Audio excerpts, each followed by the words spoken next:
Hey, it's your guy Long Furby Fam here with my co-host. A few weeks ago, I opened and reviewed the line of toys that McDonald's released for the first Spy Kids film in 2001. One of the more peculiar items in the lot, besides the Spy Squirter, was the Spy Camera. To my utter disbelief, the McDonald's Spy Kids Spy Camera is claiming to be a functioning camera. A functioning film camera.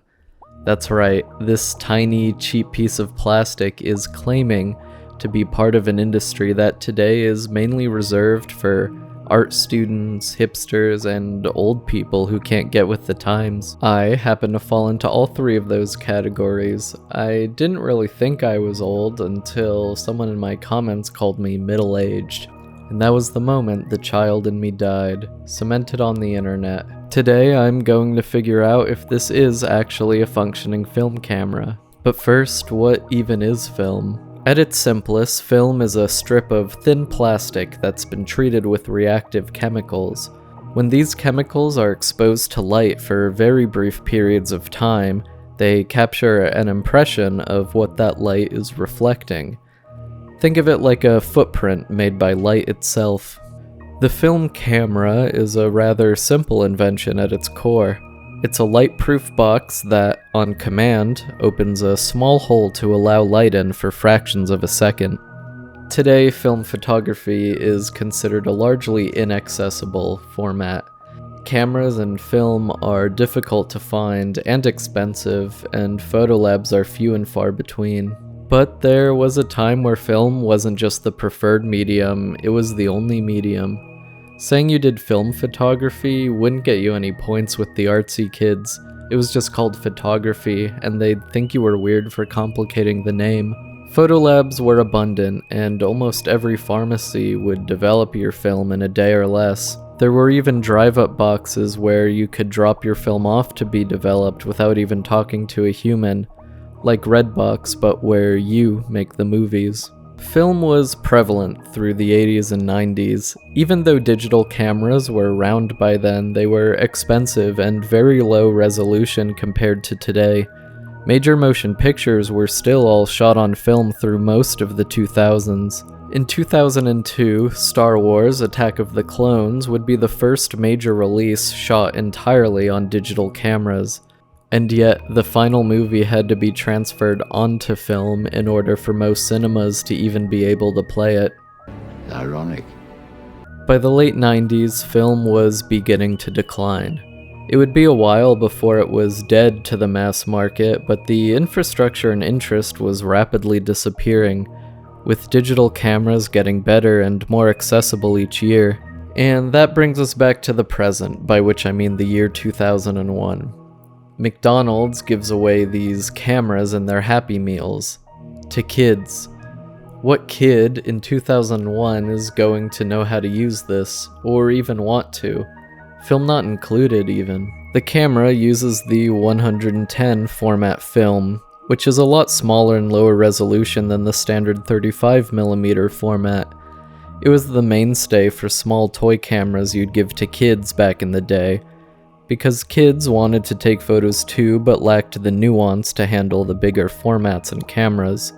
But by back in the day, I mean the 70s and 80s, not 2001. Our camera itself includes only the bare minimum to even take a photo, presumably. Camera body, lens, shutter, film advance wheel.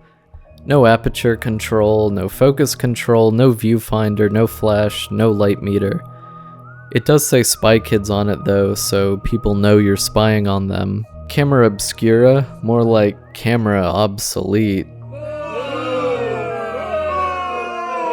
Let's take a look at the film now. If 35mm is a dying language like Gaelic or binary coding, then this film is the equivalent of caveman grunts. For some reason, this company Lomography resurrected it.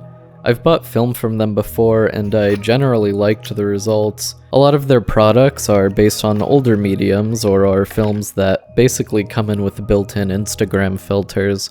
Very aesthetic. My favorite film I've used from them is this one that makes green colors expose as purple. I think there's a TikTok filter for that though, so why did I even? We have our little cartridge here. The film is sealed inside. Loading it is pretty simple because a kid needs to be able to do it.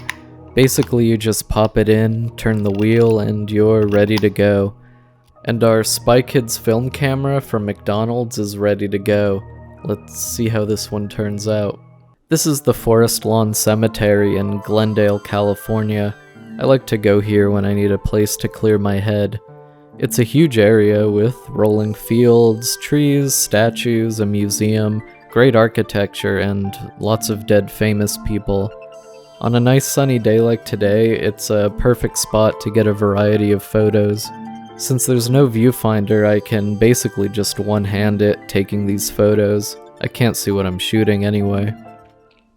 Well, I did it. I'm back. And it worked. It f***ing worked. The McDonald's Spy Kids spy camera actually did what it said it would. And you can't say that about all of those toys. I'm gonna squirt ya. Quickly, I'll go through using the camera and developing the film. Developing the film took a bit of legwork. I finally found a lab that would develop this dinosaur film format for me. Shout out to QuickPix Photo Lab in Los Angeles near the USC campus. The guy working there was nice, chatty, and developed the roll for me in, I kid you not, less than 15 minutes. He couldn't scan it for me though, so I had to get creative with my scanner. Now onto the photos themselves. For some of them, I'll show digital photos I took alongside the film just to compare the two. For what this was, these look amazing.